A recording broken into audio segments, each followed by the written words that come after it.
السلام عليكم. سنحتاج في مكونات أولا إلى القرنفل،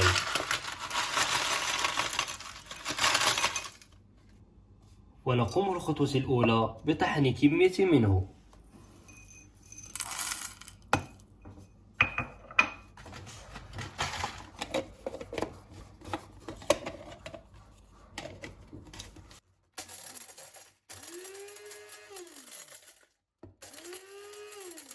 ويجب طحنها جيدا.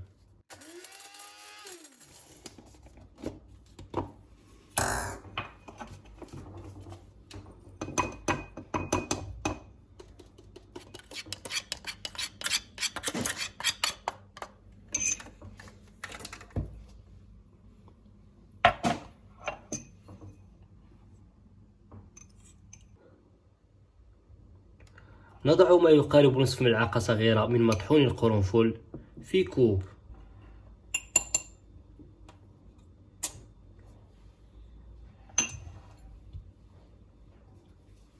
ونضيف عليه القليل من عصير الليمون.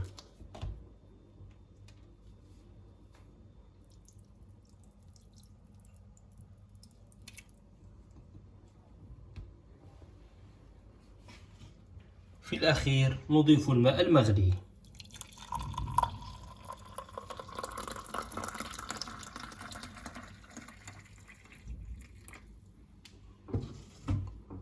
يترك الخليط حتى يصبح دافئا، ويتم شربه كاملا دون تصفيته.